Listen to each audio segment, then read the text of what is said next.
The path is very, very different than what people think it is. We have this heritage of struggling. We struggle to get what we want. We struggle to avoid what we don't want. And society teaches us that's just how it is, but we want to make sure that you want what we want you to want and don't want what we don't want you to want. So they struggle with us. Everybody's struggling one way or another. You see that. All the opposition, all the struggling, all the disharmony. And it's because of that. It's because you're okay when you get what you want. You're not okay when you don't get what you want or when you get what you don't want. Well, so is everybody else. How do you decide what you want? Believe it or not, you make it up. You just decide. Based upon your past experiences, based on a book you read, a movie you watched, somebody talked to you, whatever. Generally, it's your past experiences. And by the way, those are past experiences. What movie you watched, what book you read, who talked to you. Those are past experiences. And you take those past experiences, and sometimes they're pleasant and sometimes they're not, and you store. This is what was pleasant, this is what was not. And then you try to recreate the situations or avoid the situations. And since there's like a teaching that I hope everybody gets as a foundation, everybody is different. Everybody is different. Way more different than you think. Why? Because they've all had different experiences. Nobody has had the experience you've had. Maybe one area you played ball together or something like that. But what did you do the rest of the time? And when you were growing up, and everybody has billions and trillions of experiences all the time. And so they're different. And they've chosen from those experiences what they like and what they don't like. And even if you had the same experiences, I guarantee you, you would choose differently what you like and what you don't like. Just because of maybe when somebody was nice to you, you were in a bad mood. So you don't like them anyways. Maybe you were in a really, really good mood and they were mean to you and you thought it was cute. You like them a lot. You know what I'm saying? So it's not just the experience, it's how you took the experience, which is dependent upon your past experiences. So the matrix is extremely complicated. I hope you see that. It's not 3D chess. It's 7,000 degree every game at once. Truthfully. So nobody is like you. Nobody is like you. It can't possibly happen. It's impossible. Everybody had different experiences all the time, and everybody handled them differently based on their past experiences. So it's very complex. And so basically we're out there fighting. We're out there struggling. We sometimes make alliances within a particular area. A person seems to agree with our views. I guarantee you they don't. There'll be some time where all of a sudden you'll find yourself disagreeing what you mean by the exact same word, because it's all based on your experiences. I have lots of examples I could give to that. Right? It's just amazing. So what does it mean? It means you're going to struggle. What do you mean? Well, you're going to struggle first because you're not okay, because you stored stuff inside of you that's not okay. If you store stuff inside of you that's not okay, you're not going to be okay. I like to get these as the foundational teachings. If you store things all the time that are inside of you that bothered you, you're going to be bothered. You're not going to not be bothered. Suppress them all you want. It causes more trouble. You can give in to them because there's more trouble. I don't care what you do with them. If you stored them, they're there. They're in there. They do not go away. Period. Things you store, by definition, store means keep. You keep them, and they bother you one way or another. And so you know you do that all the time. Things bother you, you store them. And so then inside is bothered. And what do you do about it? You struggle to have things happen outside that previously have made you feel better. Fine. There's nothing wrong with that. It's just that it doesn't work. No one has ever succeeded in doing that. The richest people, the most beautiful people, handsome people, popular people, doesn't matter. The suicide rate amongst advanced Western nations is higher than anything else in the world. Oh, why would that be? They have everything. Yeah, right. The net result is you're inside and you're struggling to not struggle, struggling to get insurance, to get this, to get a relationship, this, money, I don't care, name it. Just trying to get these things outside that will make you feel better inside. Why? Because you don't feel good inside. Otherwise you wouldn't be doing this. But everybody's doing it. Don't worry about it. They're just doing about different things because they've had different experiences. So you struggle to try and get things the way you want. Everybody else is struggling to try and get things the way they want. And since nobody agrees, it's a mess out there. I can remember back in the 60s, I was an activist, anti-war, marching, this, and that, the other thing. And I woke up and somebody said, why is there so much war? And my mind said, I don't know why there's not more. And there really is. Families have wars, brothers and sisters have wars, fathers and daughters. But the result is there's a lot of fighting going on out there, isn't there? That's why. Because everybody has a different notion of what needs to happen for them to be okay. And like I said, they form alliances which says, okay, in this particular area, we're going to do the same thing. It doesn't ever last. Okay? Russia was part of the Allied forces. Not now. Okay? It's like there were all kinds of alliances get formed all over the place. But because they're not really the same of what they want, they're just working together at that moment to get a part of what they want, what they think they want. So basically, you struggle. You struggle to get things the way you want, avoid what you don't want. Everybody else is doing the same thing. And since we're competing for the same resources on the same plane, in the same planet, in the same countries, etc., there's this fighting struggle that goes on out there. And politics is that struggle, everything that struggle, relationships are that struggle. I like her, you like her, get out of my way. Jealousy, insecurity, every single thing in the human spectrum is because you are struggling to get things the way you want, and there's competition out there. It's not easy to get things the way you want, and it's almost impossible to keep them that way, isn't it? You work hard. Get someone to love you. See how hard you work to make sure you wear the same thing. You stay young. You look at this. You don't say stupid things. Other people have to like you that they like. What if their friends don't like you? Oh my God, it's dangerous. You're working. That is called struggling. When Buddha said all life is suffering, it doesn't mean you break your arm every day. It means you're doing that. I don't care if you're rich or poor, young or old, it doesn't matter. You're doing that. You're struggling to try and make things be the way you want so you can be okay. That is not spirituality. That is the antithesis of spirituality. That's why I think it's hilarious that nowadays they try to teach you, which is fine. I like everybody's teaching is all wonderful. That laws of attraction are very important, that you should be able to attract to yourself whatever you want. The trouble is, in that sentence, there was this thing called whatever you want. Well, I just told you what happens with your wants. You struggle to make them happen. So trying to attract them with mantras or with good behavior is just another way to struggle to try and get things the way you want. So get them the way you want. Go on, attract a house to you, attract a relationship to you. How long does it last that you don't want anything else? Never, ever has anyone ever gotten something they wanted and didn't want anything else. It's impossible. And one of the great masters, I heard him say it. He used the word never, like I just did, but it's okay for him to do it, not for me. And he said, no one has ever satisfied a desire by fulfilling it. That's some challenging words. You temporarily feel better because you're not struggling about it right then. The desire is still there. You just put something on top of it. To have the thing go away that you put on top of it and see what happens. You're freaking out. If fulfilling a desire took care of it, made it so it went away, then you have a desire, you do something, and it's gone for the rest of your life. There's nothing. It doesn't matter. It's unconditional. It's unconditionally gone. You meet somebody, you love them, they say they love you, it's the most beautiful relationship. Okay, it's over. That's fine. You got what you wanted. They leave. No, I don't think so. You put something on top of the desire, and if that something is challenging, or you think it's challenging, or it leaves, or it dies, or it does anything, it doesn't take much, all of a sudden you feel the problem again. You're trying to get a different relationship or change this person or do something so it continues to take care of what's bothering you. That's what's meant by no one has ever gotten rid of a desire by fulfilling it. It just temporarily compensates for it, puts something on top of it, looks encouraging, and it is. It feels better. No question about that. It's not bothering you at that time. But if you think it's going to change, it'll bother the heck out of you. So that path of struggling outside to get what you want and avoid what you don't want is the antithesis of spiritual growth. Everything you are doing, and I'm not saying you shouldn't do it. It's not about renunciation. It's about growing, all right? So you don't have to worry about, oh my God, I can't do anything. You can do whatever you want, but learn from it, grow from it. You will eventually reach the point in your growth where you realize it doesn't work. It's not wrong. You're not going to go to hell. You just live in hell. It's not a terrible thing to go out there and try to get what you want, but it is a terrible thing to not get what you want and then freak out about it, and to get what you want and be afraid of losing it, which you are. So it's called waking up. You wake up and you realize there's nothing wrong with it.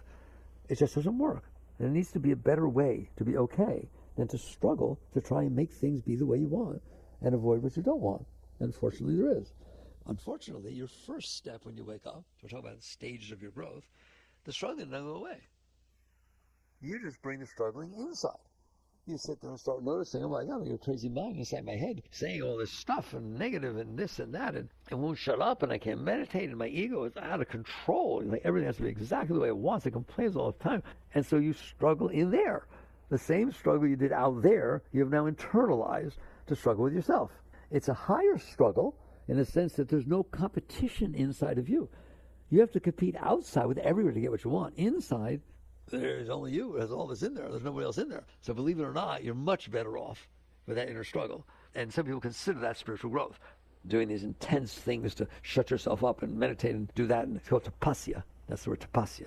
Do things that challenge your ego, that challenge your self-concept, and try to rip it off and get rid of it. And that's a struggle. And people do that. not so many people, because none of them move the struggle inside. It is spiritual to move the struggle inside. But look what happens. Then they start defining renunciation as spirituality. What does that mean? I want to get married. I want to have close relationships. I want to have money. I want to have people like me, but I won't do it. Well, there's a nice struggle for you. You will struggle forever with that. The best you can do is suppress it, and we've seen what happens with that. So if you struggle inside and define the answer being, I'm pure, I don't have an ego, I'm so high, I don't have a single problem in the whole world, what do you do when you do have a problem? I deny it, I push it away. No, it's not happening inside of me. Or you struggle to get to that state. Okay, spirituality is never a struggle, and people will not teach you that. Spirituality is not a struggle. If you're struggling, you're not there yet. You're just kind of a novice. You're playing around. You can't handle yourself. It's a mess in there, so you fight with yourself. One part of your system says, I can't think like that. That's terrible. I'm embarrassed. I can't, right? Okay. So what does it mean to grow spiritually? Let's just stop right there, and maybe this can help us skip a whole bunch of steps, because it is not about how long you can meditate. It's not about how quiet your mind can be. Why did I say that? If your mind is naturally quiet, it is about that. Maribel said, man minus mind equals God. But if you're making your mind be quiet, it isn't about that. Because then you still have stuff inside of you that is trying to express itself through a noisy mind, and you're pushing that down. You're denying it. I don't want it to be there. Okay? That's a whole other state that you will eventually fall from. You will not be able to maintain that. So what does it mean to truly grow spiritually? How do I skip these different states? You wake up and you realize, very scientifically, everything has a reason for the way it is. Everything. I don't care if it's a nice thing, a bad thing, whatever it is. Every single thing in creation has a reason for the way it is. I'm not going to sit there and say, because God wants it to be that way. I'm going to say, because it is the result of all the things that made it be that way. It's called cause and effect. There are things that happen through time and space that when they consolidated and came together, integrated together in this moment, they caused the moment to be the way it is. You have to be a great scientist for that, do you? Okay? If anything different had happened, the moment would be different. I have fun talking about the fact that you all talk about car accidents. What does an accident mean? That it wasn't supposed to happen, had no reason to happen, it was just an accident. Really? What if one of the members of the car accident, their coffee machine was slow today? Then they wouldn't have been there. Well, why was the coffee machine slow? Well, it was made in Korea, and the person who put the element together had a fight with their wife the night before and didn't screw the screw down fully 7 years ago. How are you calling it an accident? If you took all the factors, the road, the person, the this, the that, every single thing leading up to that moment, it was a have to be.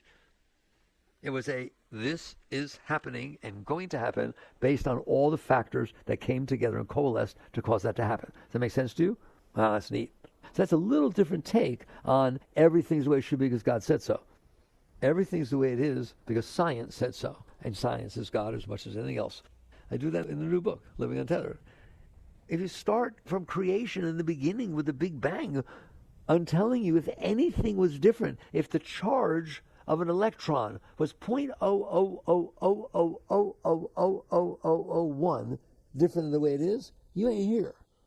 Nor is any atom, nor is anything the way it is.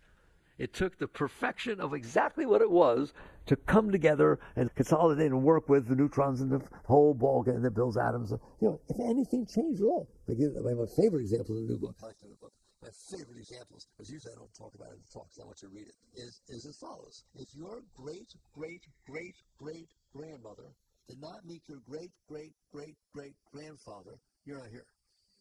It's like, wow, how many things had to happen? I tell the whole story in the book because I know how your great-great-great-grandfather met your great-great-great-grandmother. It's quite the story. You should read it. But that result is there was a reason. There's a reason that it happened, just like the accident. And you ended up here. Isn't that amazing? And if anything had changed, if someone didn't yell at you a year ago, you wouldn't have the impression that the place where you drove by, you remembered that you felt weird, so you drove faster or slower or said something to the person next to you. It caused everything different. So you wake up and you realize things are the way they are because of what made them be that way. That's how it is. And you don't struggle with them. This is real spiritual growth. You don't not struggle with them because they're right or wrong or because you like them or don't like them. You don't struggle with the moment in front of you because it's the result of all that ever was, which is kind of honorable. Understand that? If this thing shows up in front of you, it's like it's not in front of anybody else. They're at a different angle. You're seeing it unique. And the other one that really blew me when I finally realized it, not only is the moment, including this moment right now, every moment, you're seeing it different than anybody else. And you're the only one who's seeing it, and you're the only one that will ever see it, and the only one that ever saw it. Wow. That makes it special, doesn't it? You are getting a private showing of life. Nobody has seen what you've seen. Have they? Has anyone seen what you've seen? Not even one moment they don't see it. Not to mention the sequence of the moments. You want to be special? You're pretty special. This is spirituality. It's not about getting what you want. It's about waking up to realize, wow, look what's in front of me. Where did it come from? Not do I like it. Not do I not like it. That's absurd. It's the result of every moment from the beginning of time. 13.8 billion years evolved and then made that moment. And you want to not like it. In the book, I asked you a question. What if somebody walked up to you and said, is it okay with you that Saturn has rings? That's absurd. What's it got to do with me? Same thing with every moment in front of you. Same thing with every moment in front of you. It is a result of all the forces that ever were came together to make Saturn have rings. And all the forces that ever were came together to have your husband have a bad day, come home, and not say hello. But it's not okay with you, is it? Well, that's the same as saying it's not okay that Saturn has rings. This is spirituality. It's called acceptance, surrender, honor, respect, appreciation. For what? The moment in front of you. You've got to have a moment. You know what they say? It was such a special moment. They're all special moments, and they're yours. The problem is you can't handle that. You have something inside of you called your ego, your self-concept, your psyche, that you have built in there that is so distracting and it makes so much noise that you listen to it all the time, instead of respecting and honoring the reality of the moments unfolding in front of you. And so the next thing you know, you're struggling. There is no struggling.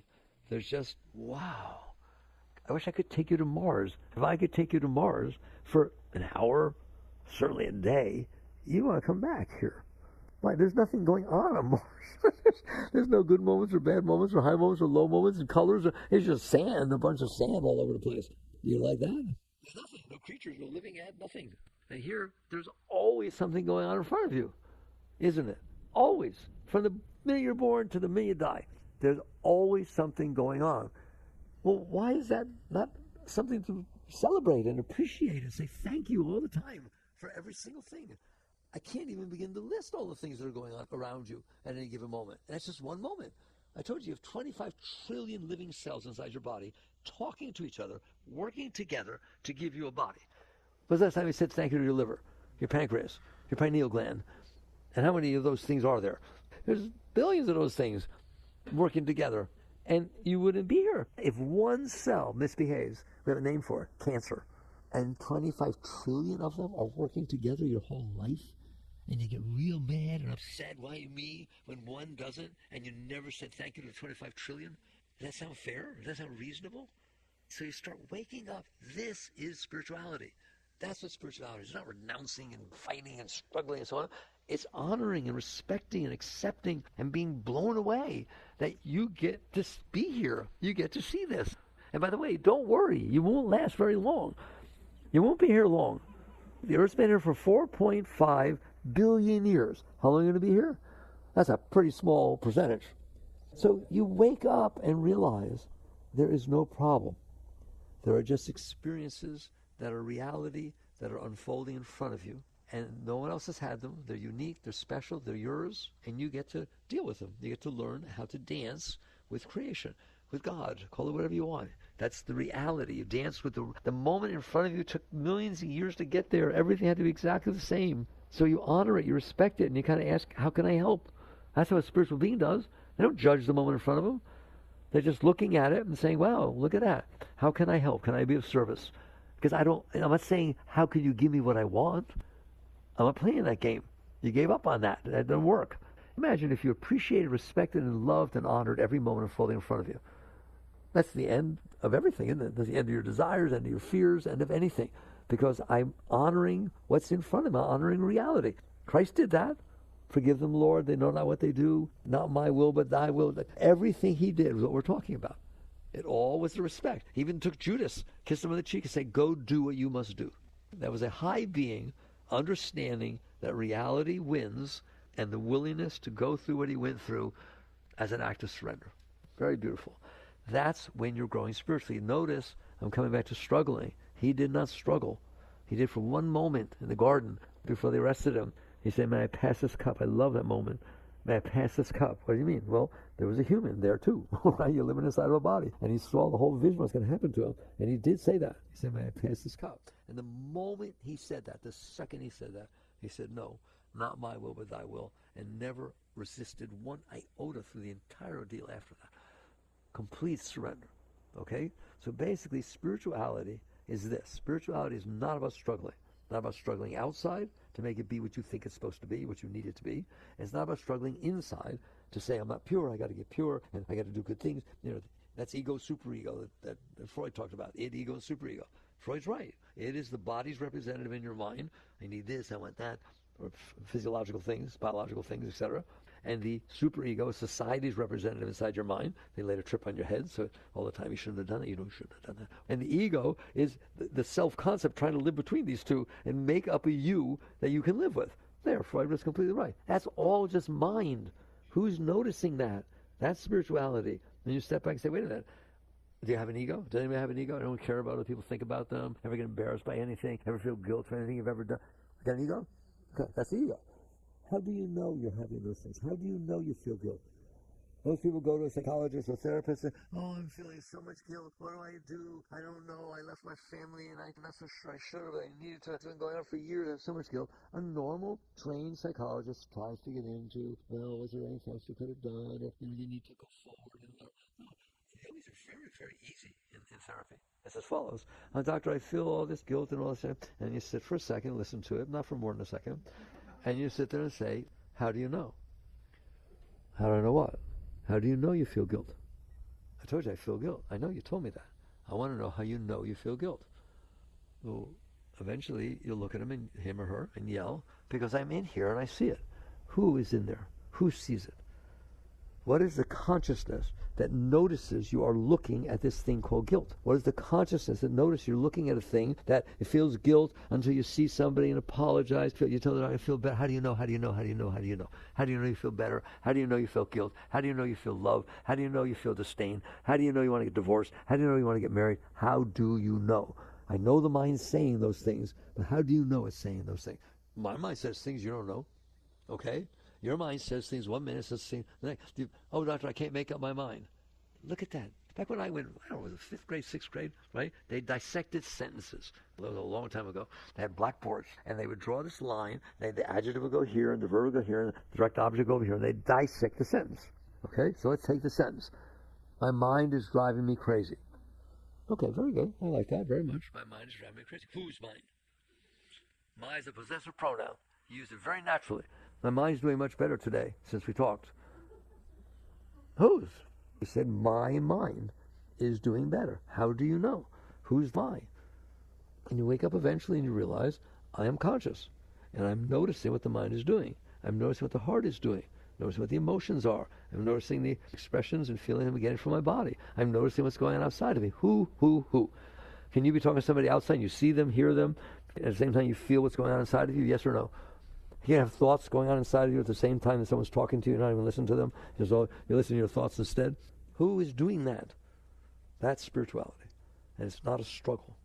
It's not a struggle. It's a realization. You realize I'm in here, and I got this mind in here with me. I got this ego in here with me. That's a strong one. What's your ego like? Is it sensitive? Is your ego sensitive? Does it get defensive? Have you defined how you are and insist that other people see you that way? These are all your ego. Someday you will learn to watch that and realize, oh, that's an ego. It's not me. I'm the one who notices that that's doing that. I notice that it can't take him anywhere. He just gets hurt by everything. And if somebody else isn't hurting him, he's hurting himself by thinking that somebody else is thinking. If you think that somebody thinks that somebody else thinks that they don't like you, it bothers you. That's ego. It's a very sensitive little ball of trouble that you developed inside of you. Psychology calls it a self-concept. A concept is not real. is something made up. A concept is something made up. Do you understand that? So basically, you made this thing up, and now you're walking around with it, controlling your mind and your heart. It controls your mind and your heart. Somebody says something, your heart starts hurting. Somebody says something, your mind starts talking. Somebody doesn't say something, your heart starts hurting. I told you, you're in an intimate moment. You feel so much love. And so you say, I love you. I love you so much. And there's silence. How are you doing? Why do you care if they say something back? You have the honor of feeling love. And love is a wonderful thing to feel. You said you feel it. I guarantee you, 10 seconds later, you're not feeling it, are you? They're supposed to say, I love you too. You know, what if they don't? What if they say it like this? Yeah, I love you too. You think that that means the answer to this is to train them. And when you say I love you, you listen to me. You sleep on the couch for 3 weeks. You say I love you like you mean it. And you think that's the answer. That was struggle. No, the answer is not. The answer is to look at that part of your being and say, I don't know about you, but I like love. And the fact that somebody doesn't say what I expect them to say when I'm feeling love, I ain't giving my love away for that. Period. Well, what if it's an indication that they don't really love me? I don't care. If I feel love, I thought it's about feeling love. If I get to feel love and they don't love me, I win. If I get to feel love and they're faking it, they're making believe, and tell me later I never really loved you. So yeah, well, it's okay. I loved you. It felt wonderful. Sorry you didn't have such a nice experience. I did. How would you like to be like that? That's what it means to love love. You sit there and say you want love, but you give it away because somebody didn't say the right thing, or somebody didn't wear the right thing, or do the right thing, or forgot something. Talking about spirituality. So it's not about struggling to get what you want under any conditions, ever. It's about letting go of the part of you that closes you because things are not the way it wants. And then if you're closed, you don't have any fun. If you get rid of that part, and you can, but not by struggling, we'll talk about that, your ego does not have to be in there running your life. And it sure as heck is not about getting what the ego wants. And the last talk, I ended in a way I never used the example before, totally, right? Some of you people are parents, and you understand that when a child is young, they throw tantrums, sometimes in a store. Right? I want that, terrible twos, whatever it is, right? And we all know the right thing to do because you love the child. It's, which one do you want? Which one? Oh, come here, show me, point it to me. I'll get it for you. That's the right thing to do? Never is it. Never is that the right thing to do. You destroy that child. You destroy everything. It's a terrible thing to do. You do that with your ego every single time it opens its mouth. Well, I don't want to go. I don't want to go over there. No, I don't want to go. You don't go. You tell her, no, I don't feel right. I don't want to go. No, I just don't feel right about it. Who doesn't feel right about it? Your ego. This monster inside that's destroying your life by not letting you be open, by letting you appreciate things. That ego, things have to be the way it wants for things to be okay. And that's why you struggle. So eventually you wake up and you realize it is not about giving the little part of you that's having such problems what it wants. It's about using some child psychology. You just sit there and say, look, we can't do everything you want. I'll tell you that right now. And the more I do what you want, the more you want it. The more you get ingrained into being spoiled little ego. And so we're going to work with this. And you start working to raise it, not to beat it up. You have to use some psychology. You have to use some tact. They can sit there. I used to deal with him that way, the guy in here. I learned not to fight. I used to fight. I learned not to fight. He said, I want that. I really need that. And I'm afraid of that. I don't want to do that. And I just say to him, you're absolutely right. Tomorrow we'll get it. And he's just stupid. He listens to me, right? Every time, right? It's okay. Tomorrow. It's just not today. Tomorrow we'll do that, right? That's what you do to the kid who's throwing a tantrum too. Let's go out of the store right now, all right? But you don't get it. Here's the time to work and to raise it. The Gita says, one should raise the self for self, not trample down the self. That is so deep. It's playing with the words Atman, capitalized, and lowercase Atman, the personal self, and your witness, your higher self, you who's in there. You shouldn't beat down your personal self. It's a thing that exists in the universe, okay? You should raise it up. One should raise the self with self, not trample down the self. So that's the same thing you do with a child. You start doing that with this thing inside of you, and it changes everything. So now, notice we're not struggling. We're being more subtle. We're working to raise the energy. If it's scared, don't yell at it or beat it or something like that, or to force it to do something. You can talk to it rationally. It's okay. It's good that we learn to do this. Give me your hand. We'll do it together. One should raise the self with self. It's not that you're not freeing yourself of the bondage to this monster. It is a monster. Ego, everything has to be exactly the way it wants, or hell takes place inside and probably outside also. You hear me? You're not the only one that lives with your ego. Your significant other has to also. So does your boss, so does everybody. And so you start working with it to raise it up. This is spirituality. It's higher than everything else. Why? Because it's something you do every moment of your life. It's not an hour's meditation. It's not a retreat, which those are fine things. It's every moment you are in there, and so's it, isn't it? Okay? And at any moment, it can throw a tantrum. It can get upset. It doesn't even need something to happen. You can think something might happen 10 years from now. Can it? Right? Just thinking something might happen 10 years from now can freak the ego out. So you just realize, no, this thing can't be like, I can't live like this. It's not about getting what I want or avoiding what I don't want. It's about raising this thing inside. The way to do that is with wisdom. It's called Jnana Yoga. It's the deepest yoga. One of the deepest yogas. What does it mean? Where did it come from? Do you know where the ego came from? Like Freud did a wonderful job of describing it, and suppression and all kinds of stuff. Psychology studies that stuff. Where does the ego come from? Most people can't answer that because they're in the ego when they're trying to answer it. I'm going to answer where ego comes from, and I'll get a Nobel Prize. People respect me very deeply in my profession. I'll get a raise. I'll have a publication list, right? So ego's writing about ego. So you can't see the edges. A yogi sees the edges. When you go deep enough inside for a prolonged period of time, and you work with yourself, all of us, please listen. If you look out at Lake Michigan or something, you can't see the edges. The ocean, you can't see the edges. So you don't know how big it is or what it is. But if the lake is a little smaller, you see the boundaries. That's how ego gets. All of a sudden, there's not ego on the edges, because you worked with it, you're okay, but there's ego in the middle. And you see it as a thing. I remember the first time I saw it as an appliance. It's an appliance that talks. It's an appliance, you have an appliance that blends, appliance that vacuums. This is an appliance that causes trouble. Okay? It's a very special appliance, right? And anything that hits it, right or wrong, starts doing that. And you see it as a thing. It's not you. And you don't have to listen to it either. Now you can't not, because you're so addicted to it. It's like a drug. You're addicted. In fact, the reason people do drugs is because they can't extricate themselves from the ego. If they didn't have an ego and they're causing them trouble, why would you do a drug? You do drugs because you're not okay. You're not okay because your ego will never be okay. Why would it be okay? Because you start to see it for what it is. What is your ego? You drop down into this body, the consciousness that's in there. You drop down into this body, and where you came from is so high, I don't want to talk about it. Man was created in the image of God. Your consciousness is a very, very great thing. It dropped down into the body and got lost. That's the fall from the garden. They got lost. But what's this? Who am I? I lost who I am. So I start defining myself by the things that are happening to me. Oh, I know who I am. That's my mommy. My mommy. That's my daddy. That's my crib. That's my toy. You start to define your self-concept as the experiences you're having. And you've done it every moment for the rest of your life. This is my boyfriend. Get your hands off him. I'm the one who played Dorothy in 5th grade. I'm this, I'm that. I'm attractive, but I don't want to get old. I.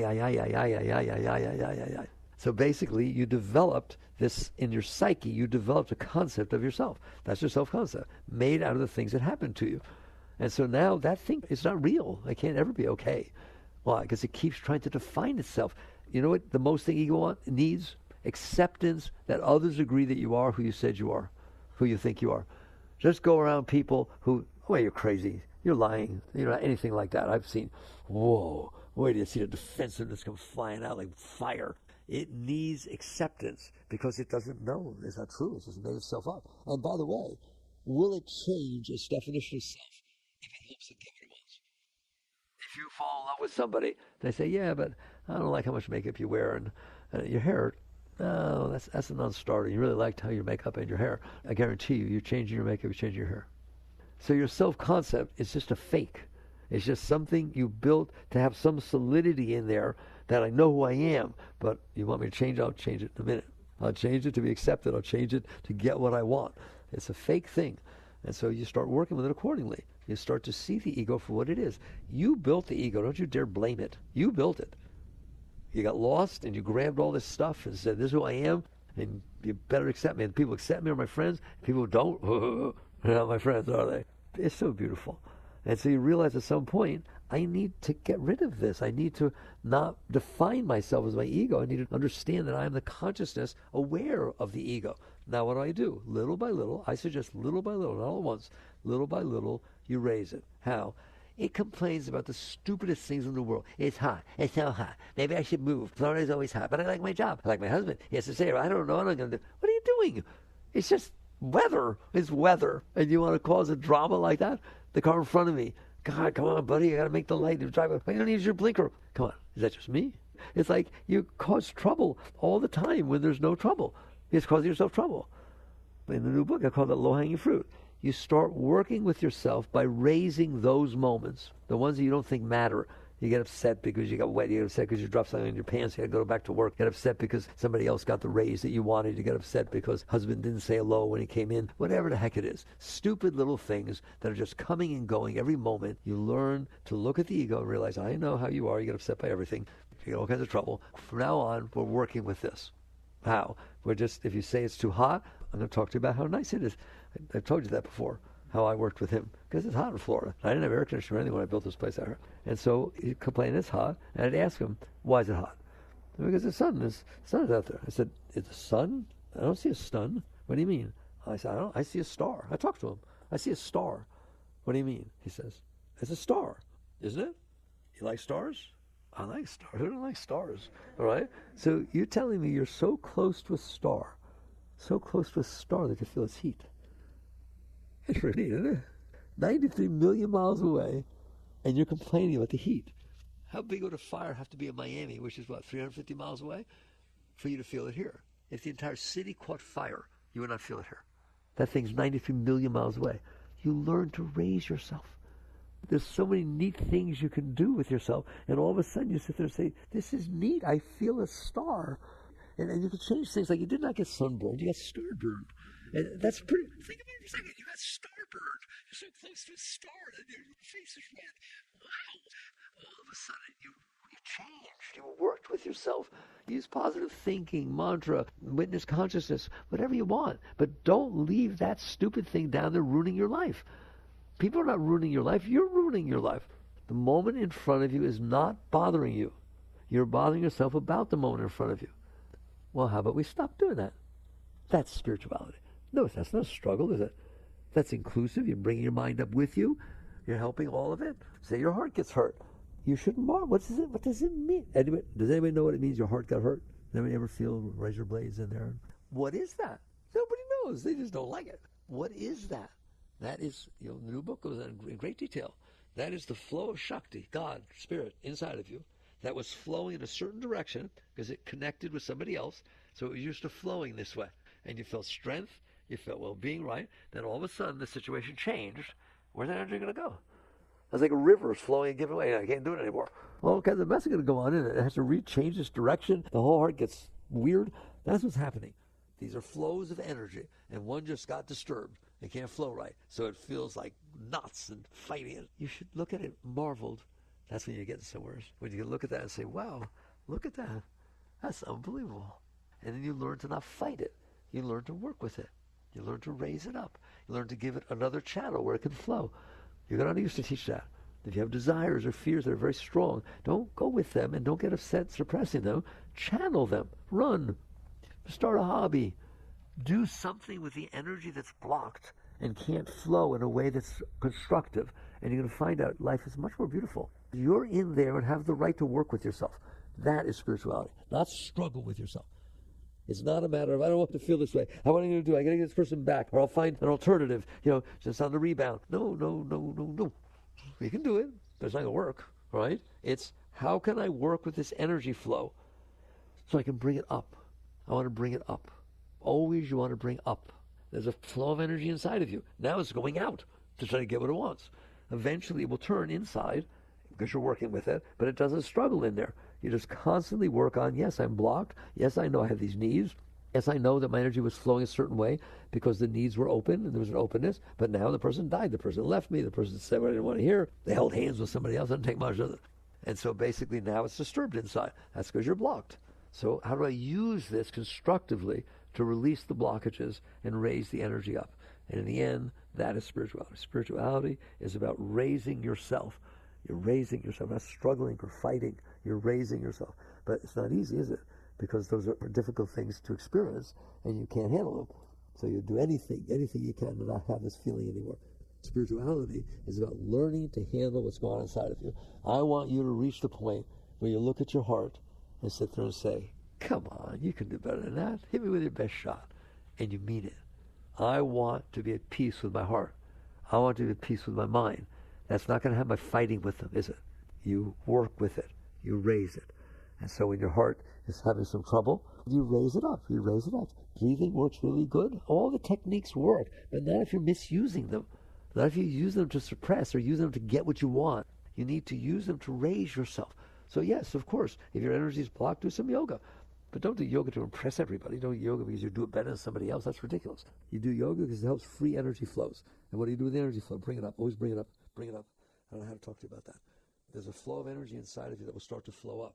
And when it does, it brings love, peace, joy, harmony, inspiration, intuition. All of that comes with the energy flow. Everything you ever wanted in your whole life. It can't flow because you're busy fighting with everything and blocking.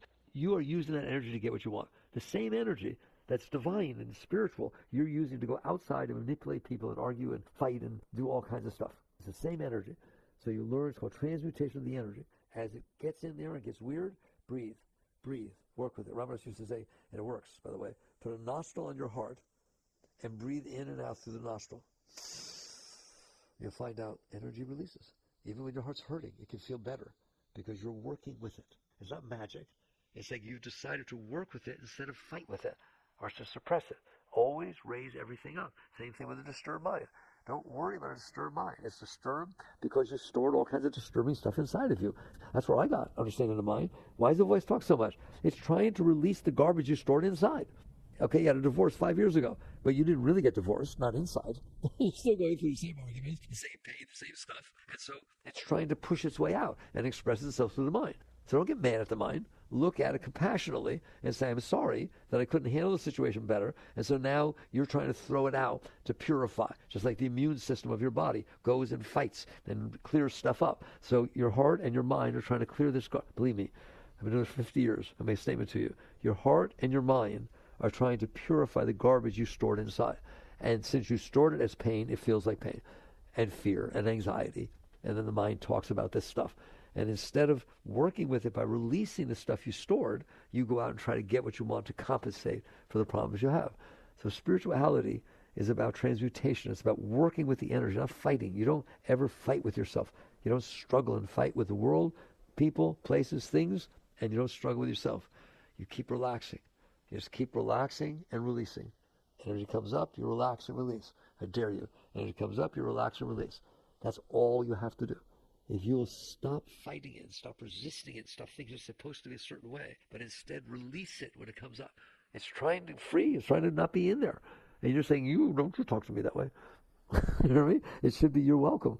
That's what you get when you're a very mature spiritual being. You are welcome inside of me. Who is? Everything. Every single thing. Ego, this, that, id, superego. Come on, have a party. I'm going to sit back here, love you to pieces. I understand this is society laid a trip on my head. Religion did, everything did. And so that's why the mind talks that way. So isn't that cute? It's like the echo of my past. Come on up. Come on up. But let it go. Let it go. Somebody once asked the great saint, Ramakrishna, does an enlightened being ever feel anger? I was so shocked to hear his answer. He said, yes, but it's like riding on water.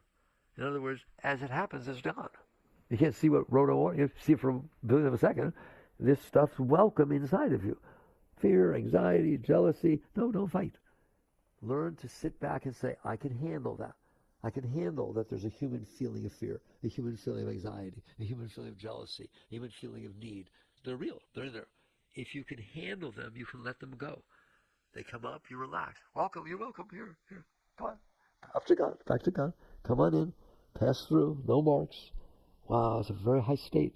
Now you don't have to worry about anything.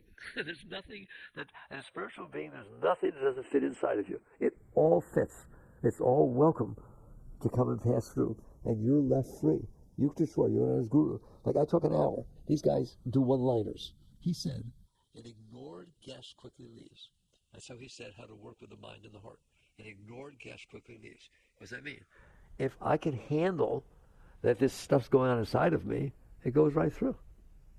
I'm not fighting with it. It doesn't fight with me. The wind blows. What do I do when the wind blows? Let it go. No, yes. Let it blow past you. Let it mess in my hair. I don't like what it feels like when it goes across my face. But then you're in trouble. You have to fight your whole life against the wind. Otherwise, you just relax, let it pass, enjoy the feeling of it passing. Imagine if you could be that way with everything. All your emotions, all the mental thoughts. They just come and they go. They come and they go. And they leave you as they found you, at peace, serene, content. That's what's left of you is spiritual. It then goes up by itself. When you stop struggling with yourself, all the energy goes up. So the purpose of this talk was to talk about the fact that at least once in your life someone told you it's not about struggling. It's about acceptance. It's about surrender. It's about real peace, not peace you create. The peace that passes all understanding. The peace that's there when all the rest is still there, passing through, and you're still deeply at peace. All right, I want you to work with these things. Thank you for listening. Jai Gurudev.